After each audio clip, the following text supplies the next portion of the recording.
An executive shakeup at Sony Pictures in response to the cyber attack last year. Co-chairman Amy Pascal is stepping down for a new production venture at the studio. Pascal's jokes about President Obama became public after the studio's computers were hacked. So stepping down. Let's put that in quotes. And this took longer than I had expected. Well, it looks like she's kind of falling on her sword, right? Like Sony's going to help finance it. They retain a lot of the rights. So it looks like one of those arrangements where everyone knew that she needed to go in this, you know, in perception, public perception, because the jokes were so egregious.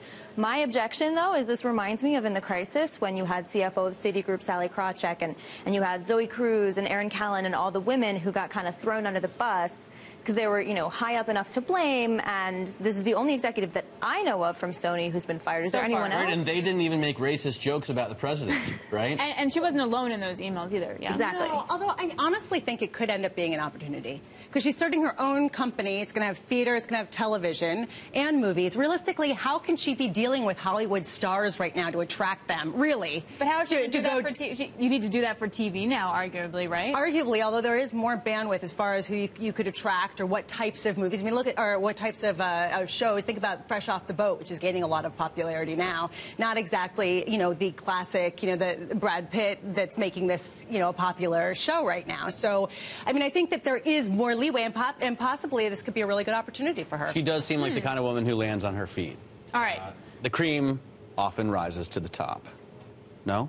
Well, you put it on the top. Anyway. That's a very good point. Vice Media releasing I'm talking about if you're making cream, okay? Vice Media releasing a report filmed inside a Chinese Bitcoin mine on Snapchat. This is pretty cool. The footage will be viewable on Snapchat for 24 hours before disappearing and moving to other platforms. This is cool on two different levels. Obviously, Snapchat wanting to start its video segment, wanting to monetize that, but also, I want to see it. That just sounds crazy interesting. Well, it also, I mean, wrap your head around this. It's a virtual currency that's mined in virtual mines. You know what this is? It's sort of, you know, people going out and cracking a code with algorithms and computer programs to then unearth the Bitcoin. It's all virtual. Hang on, what? I don't understand. What can you watch on Snapchat? The process, a documentary kind of the process of mining Bitcoin. So you have a camera pointed at a computer because a computer does all the work. It's an employee kind of taking you behind the scenes and explaining things to you. Isn't that like showing super you all secret? kinds of different computers. Isn't that super secret? It's virtual. It's just going to be a room full of computers. Hopefully a cold room full of computers. But isn't it pretty much a secret how this stuff winds up working? No. Not at all. Oh, well, it is not at all secret. It won't be after the Vice. Well, I think what's interesting about this to me is that I think the Snapchat thing is really exciting. And Vice has shown, it's kind of proven that it can tap into this hard-to-attract demographic of kind of teenage males and young, you know, people who are really hard to suck in because they're just easily distractible. They're always on their phones. Vice knows how to do this, so this is kind of you just described that because well, teenage males. You know how Vice does it? Vice reports on like sex and drugs. There's a lot of that. And Bitcoin. All right. Yeah, well. Moving on to something just as interesting. Victoria's Secret is reportedly being pushed to offer larger sizes for its lingerie. That's according to Business Insider. The website says thousands of people have signed a petition for plus sizes. The largest size in the store is an extra large or 16.